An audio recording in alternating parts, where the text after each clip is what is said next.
ubasha kuvugana n'abantu gute iyo wenda hari ubutumwa ushaka guha umuntu bigenda gute ubasha kuvugana n'abantu? Mu masaha ashyira umugoroba ku musozi wa Rebero mu mujyi wa Kigali, Furaha JMV arimo gufura imyenda. Furaha avutse afite ubumuga bwo kutumva no kutavuga akoresheje amarenga, avuga ko mu ntangiriro z'umwaka wa 2000 aribwo yatangiye kugira ibibazo by'amaso. Muri 2010 afite imyaka 43 y'amavuko, aba aribwo atakaza ubushobozi bwose bwo kureba. Hifashishijwe Uwayesu ubasha kuganira na Furaha JMV mu marenga yo gukoranaho mu biganza, Furaha aratangira asobanura uko ashyikirana nabo mu muryango we. Ufite imyaka ingahe y'amavuko?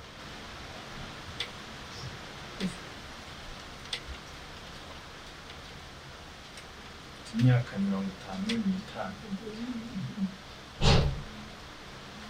Imyaka 55. Hanyuma atumubajije ese yagize ikibazo cyo kutabona ryari, ikibazo cyo kutavuga no kutumva ryari?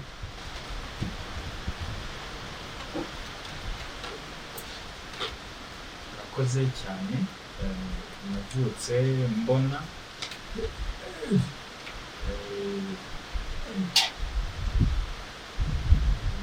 ngeze muri bibiri ngenda mbura ubushobozi bwo kubona neza kugeza ubu.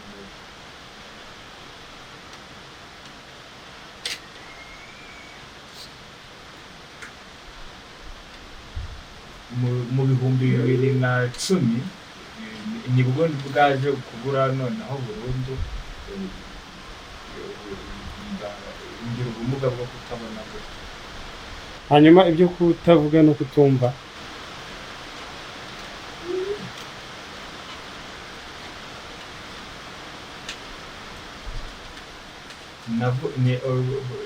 ubwo narabuvukanye, navutse ntumva ntavuga ariko narabona. Noneho nyuma ngenda mbura ubushobozi bwo kubona neza mu 2010 nibwo naje kuguma noneho burundu. Ubasha kuvugana n'abantu gute iyo wenda hari ubutumwa ushaka guha umuntu bigenda gute ubasha kuvugana n'abantu?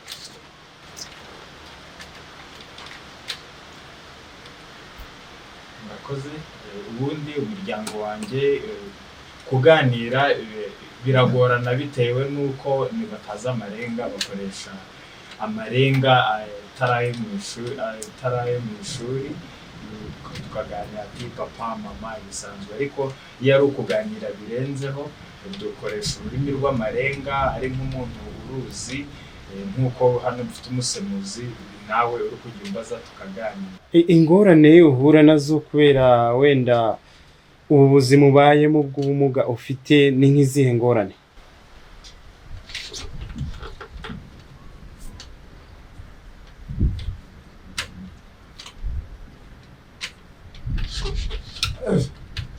Urakoze.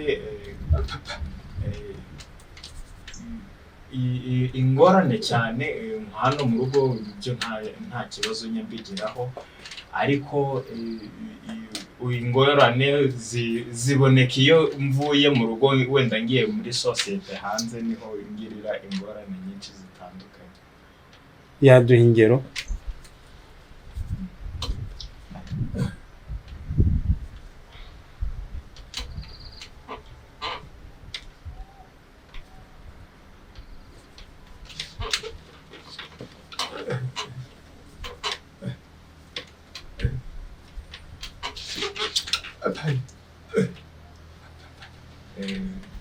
Urugero,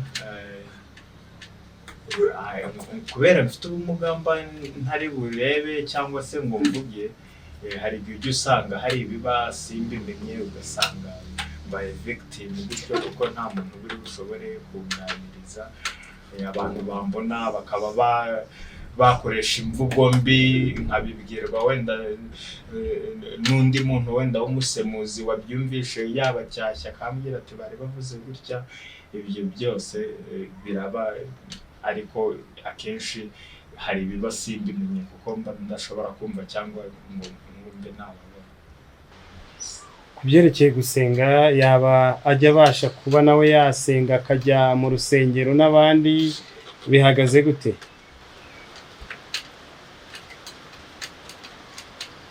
Ibijyanye no gusenga ndasenga kuko aho nsengera ni mu bahamya ba Yehova kandi habayo abasemuzi baramfasha gasenga nk'abandi.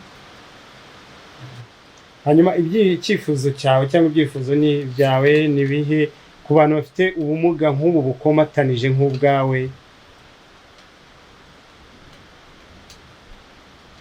cyane cyane ibyifuzo kuri leta kugira ngo ibafashe namwe mu ubuzima bwanyu buhinduke, mujyane n'abandi ntimusigare inyuma?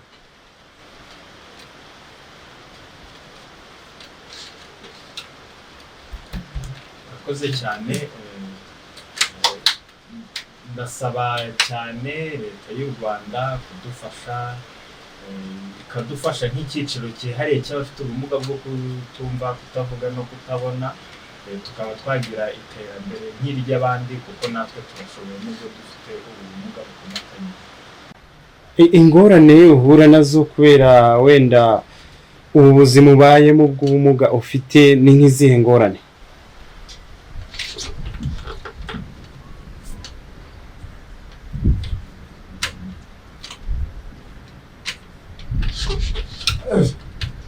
Murakoze.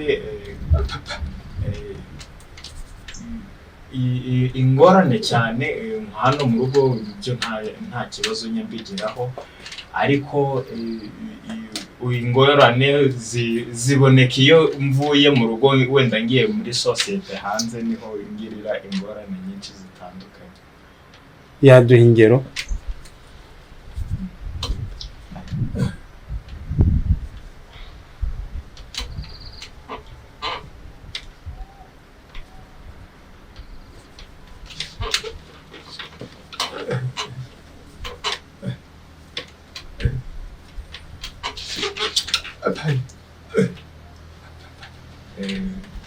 Urugero,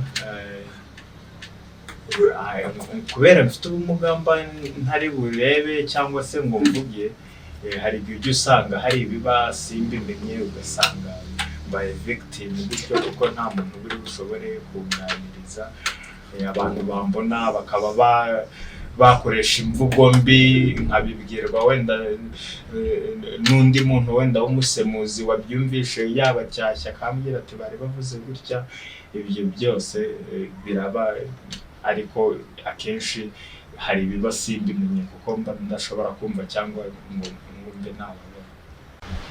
Kubyerekeye gusenga yaba ajya abasha kuba nawe yasenga akajya mu rusengero n'abandi bihagaze gute?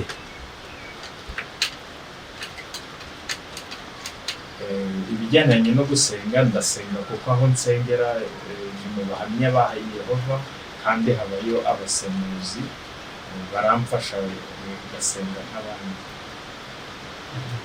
Hanyuma icyifuzo cyawe cyangwa ibyifuzo ni byawe ni bihe ku bantu bafite ubumuga nk'ubu bukomatanije nk'ubwawe,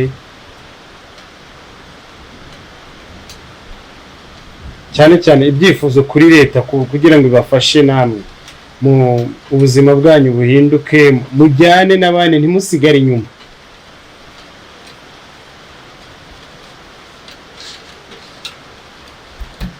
Murakoze cyane. Ndasaba cyane leta y'u Rwanda kudufasha, ikadufasha nk'icyiciro cyihariye cy'abafite ubumuga bwo kutumva, kutavuga no kutabona, tukaba twagira iterambere nk'iry'abandi kuko natwe turashoboye nubwo dufite ubumuga bukomatanye. Uko arwaye afite ubumuga, ni iki kimubabaza mu buzima kubera ubumuga akavuga ati ibintu bimbabaza ndabizi ni byinshi, ariko ikihatse byose, ikiruta byose kimbabaza kubera ubu bumuga ni iki ngiki?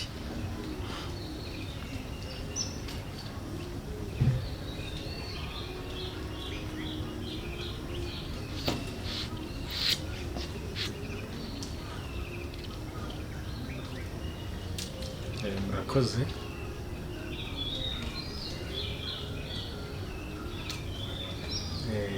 kuba mfite ubumuga bukomatanije, kutumva, kutavuga no kutabona, nk'uko wari ubivuze, ibimbabaza ni byinshi cyane, ariko muri byo ikintu nyamukuru kimbabaza ni ukuba mfite imyaka nababwiye, n'ababyeyi banjye bakaba bari mu zabukuru, ariko nkaba ntacyo nshobora kubafasha, cyangwa barumuna banjye mbe nabafasha, n'abandi bankeneye ubufasha mbafasha uko mbyifuza, nkaba ntanga umusanzu utari munini, kandi nakabaye mfite ibyo nkora biruta ibyo nkora ubu byaratewe n'ubumuga, birambabaza cyane kuruta ibindi.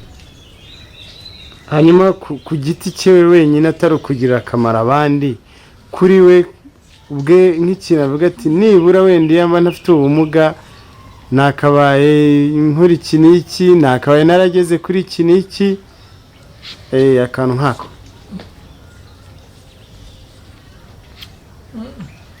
Murakoze cyane.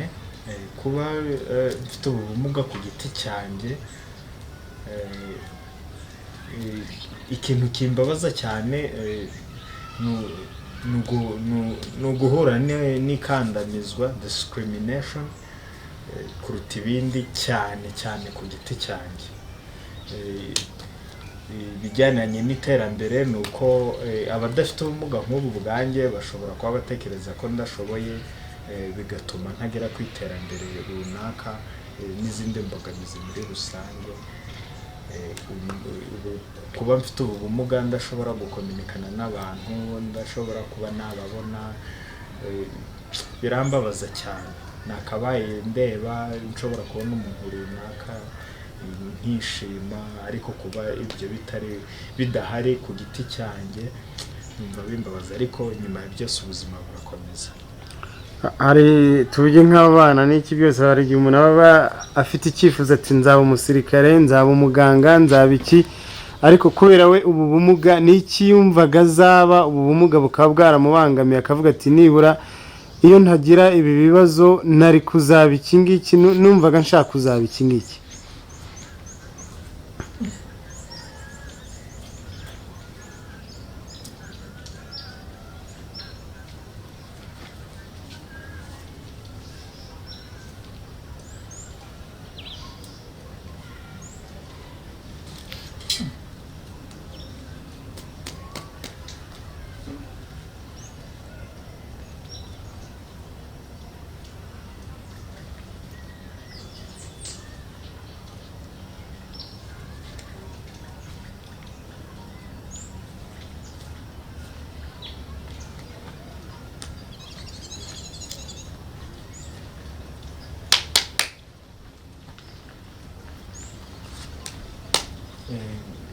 Kubwanjye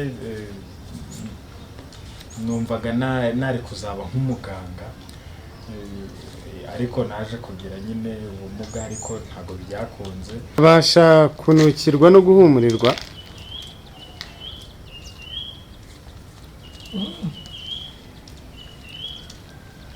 Yego ndabimenye.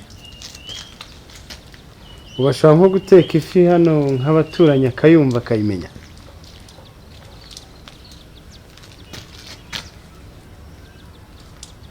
Yego.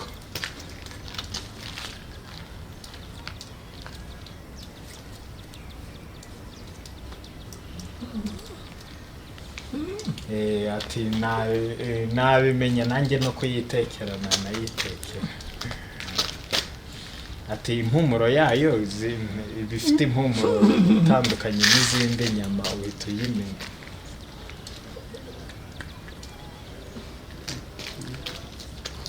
N'itabi yaryumva, n'inzoga yaryumva, nuko.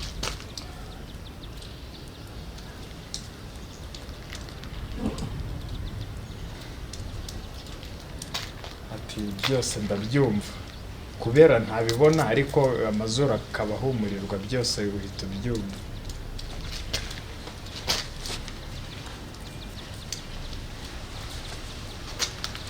Ati usibye n'ibyo kurya n'impumuro, amavuta wisize yayamenya, akamenya uyu muntu yisize amavuta atandukanye n'aya runaka, akaba yanamenye n'abantu kubatandukanya. abantu yabasha kubatandukanya ate?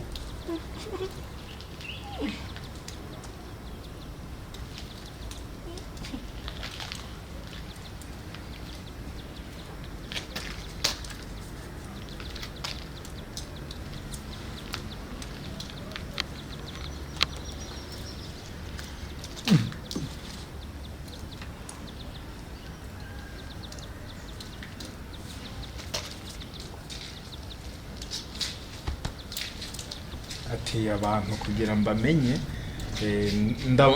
mukoraho narangiza nkaba nzi umuntu kuko aranyibwira akambwira ati uyu wenda niyeme, namara kumukoraho nkamenya ngo afite umusatsi umeze gutya, yisiga amavuta yameze atya, uhita ubimenya.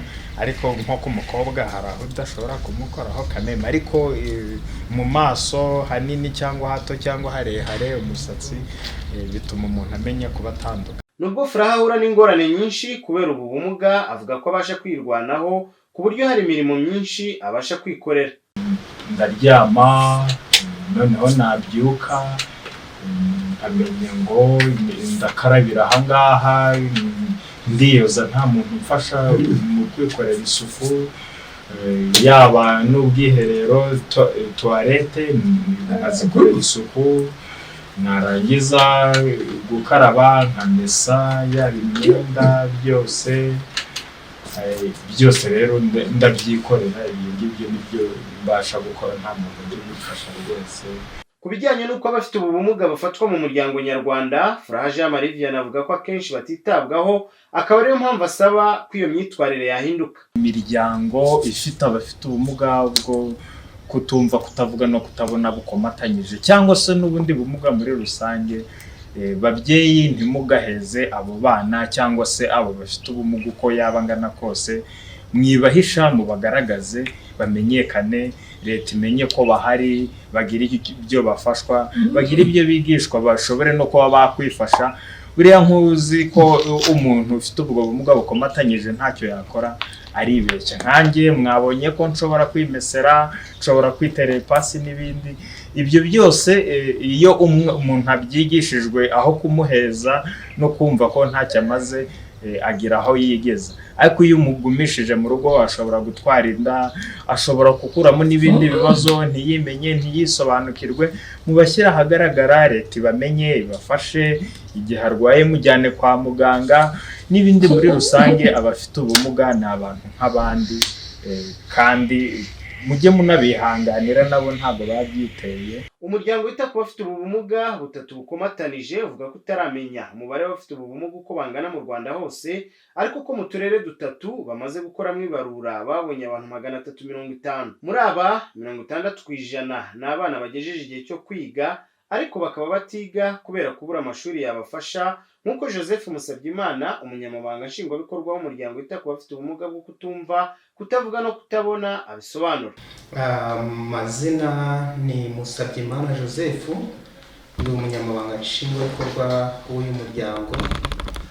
Umuryango bita Rwanda Organization of Persons with Deaf Blindness, cyangwa se umuryango nyarwanda w'abantu bafite ubumuga bwo kutumva, kutavuga no kutabona. Murakoze. Twagira ngo tumutubwire imiryango igihe hari uko hari ikibazo runaka, mwifashishije wenda n'imibare mwatubwira, ese mu Rwanda hari abantu bahaba bafite ubwo bumuga bukomatanije bumeze gutyo nk'uko mubitubwiye? Murakoze cyane. Nk'uko mwarimu bikomojeho ko imiryango ibaho bitewe n'impamvu, ariko uyu muryango uburyo wabayeho kuva muri 2014, wari umushinga, ntabwo ari umuryango. Wari umushinga uhuriyeho imiryango itatu. Ari umuryango w'abagore bafite ubumuga bwo kutumva no kutavuga, umuryango w'abantu bafite ubumuga bwo kutumva no kutavuga, n'umuryango n'ubumwe nyarwanda bw'abatabona, cyangwa se umuryango nyarwanda w'abantu bafite ubumuga bwo kutabona. iyo miryango uko ari 3 yaricaye ikimara kubona bamwe mu bagenerwabikorwa bayo bafite ubumuga ariko uburyo bwo kugira ibyo babafasha bugorana cyane, baravuga bati rero ibyiza twareba uburyo twakora projet duhuriyeho ko turi imiryango 3. Iyo projet ariko tukaba dufite intego ko izahinduka umuryango, noneho akaba ari umuryango uzahagararira aba bantu bafite ubumuga, kutumva, kutavuga no kutabona.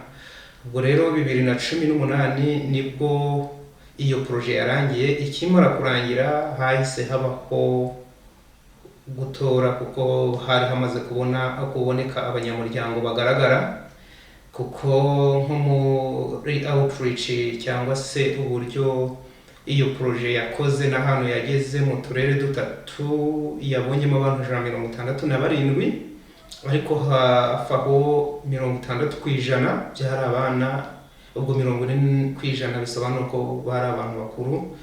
Ubwo rero kuva 2018 kugeza 2022 nibwo umuryango wabonye ubuzima gatozi bawemewe n'amategeko y'u Rwanda, duhabwa icyangombwa cya RGB aribyo bita legal personality. Ubu rero tufite abanyamuryango bagera muri 350 dukurikije uturere 4 turimo kugenda dukoreramo.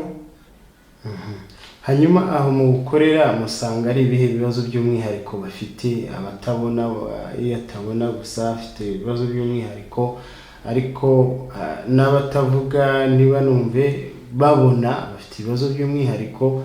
None twagira ngo twumve ibibazo by'umwihariko basangiye muri rusange, atari umuntu ku giti cye, akenshi kuri abo ngabo bafite ubwo bumuga bukomatanije. Murakoze.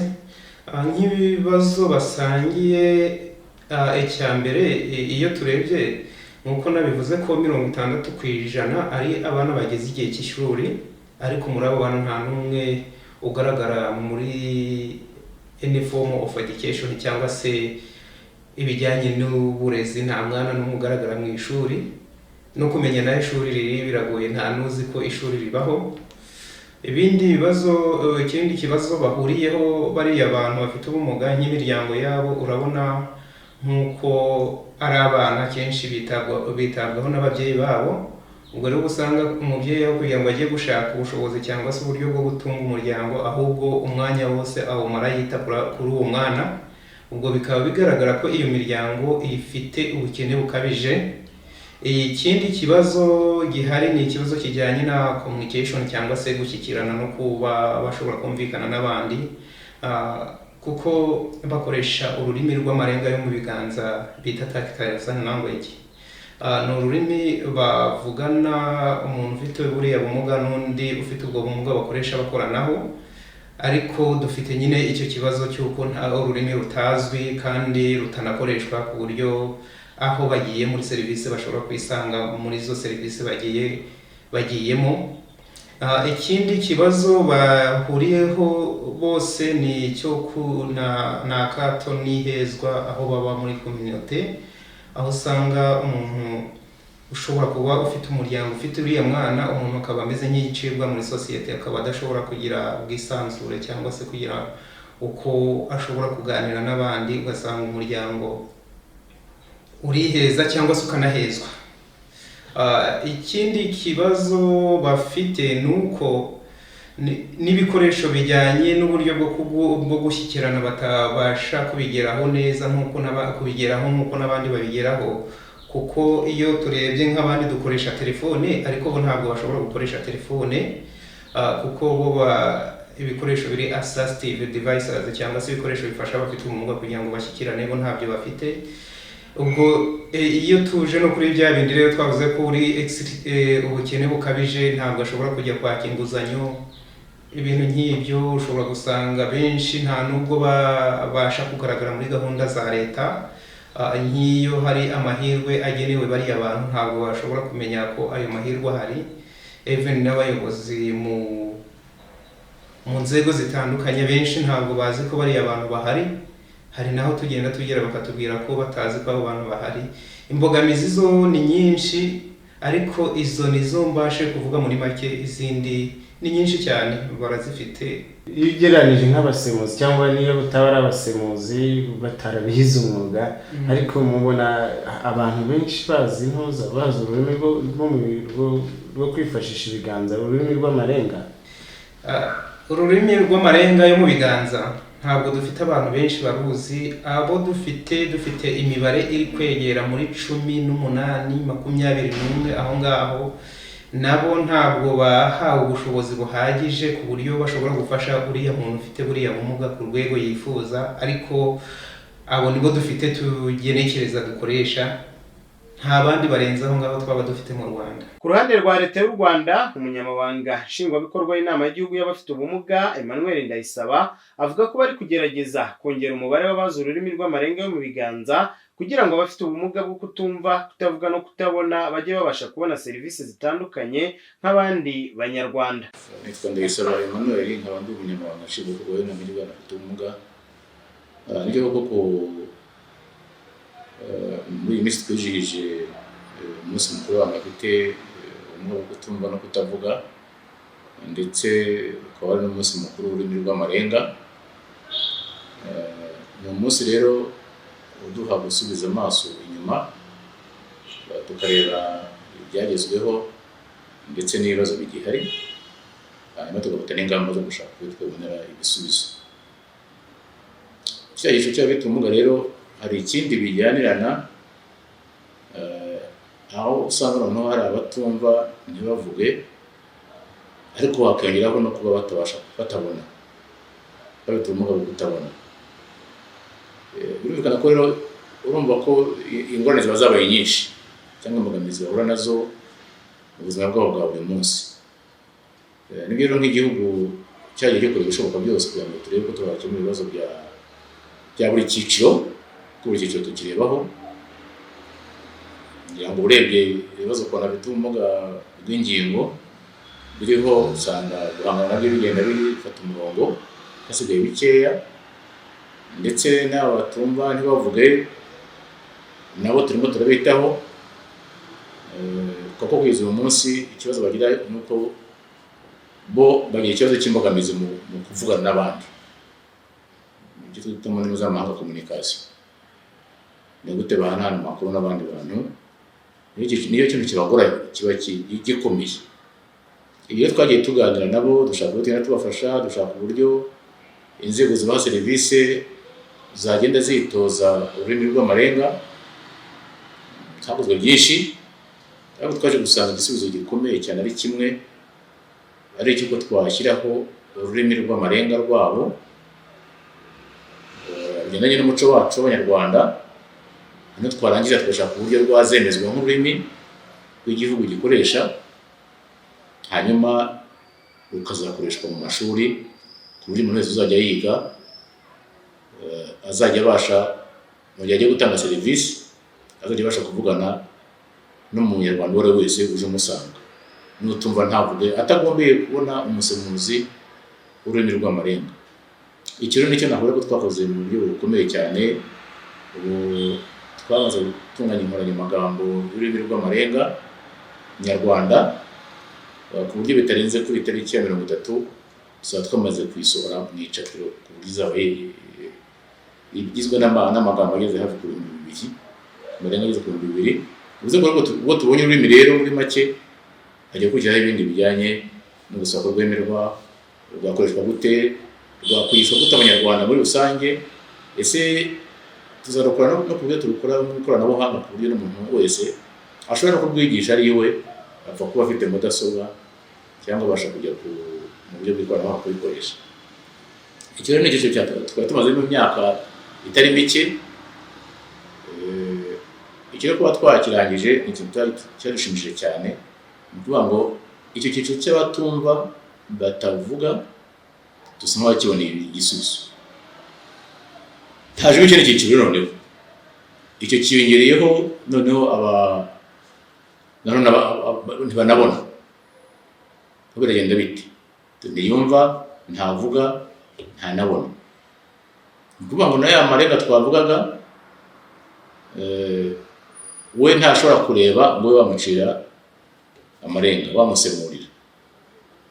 icyo turi dukora nuko rero nayo ko ndigutekerezaho, icya mbere nuko ubu hamaze kujyaho umuryango w'icyo giciro gikomatanije cyihariye. Umuryango uriya ikidufasha cyane cyane mu gukora ubuvugizi, mu gukemura ibibazo by'abana bafite ubumuga. Akenshi nuko n'iriya miryango yabo iyo bayishyizeho bakurikije ibyiciro byabo, bituma ibibazo byabo, kuko nibo ba nyir'ubwite baba babaza ngo tubangamira iki n'iki n'iki, kubitugezaho biroroha, uko bahura, uko baganira, uko tubahuza na bagenzi babo mu bindi bihugu, usanga bituma bamenya neza uburenganzira bwabo, bakamenya ibibabangamiye, ndetse tukanabona n'inzira yo kuba twabasha kubikemura. Nabo rero twaratangiye, ariko inzira iracyari ndende. Twatangiye kubona bamwe na bamwe bashobora kudufasha mu gukoresha amarenga yabo yabigenewe. Ni amarenga atari nk'ayasanzwe tubona tumaze kumenyera, ahubwo yo ni amarenga bakoraho mu ntoki, ku buryo mukora mu ntoki akamenya icyo amubwiye, bakavugana bakumvikana. Dufite abantu bake cyane icyo bizobereyemo, niyo mpamvu ubona no kubatabona muri rusange, n'abatumva ntibavuge, sinavuga ngo bose bamaze kujya mu mashuri, kubera ko ntituragira ubushobozi bwo kugira abarimu bose bazi ururimi rw'amarenga ngo bigishe abana uko bisaba. Usanga akenshi tubashyira mu mashuri yihariye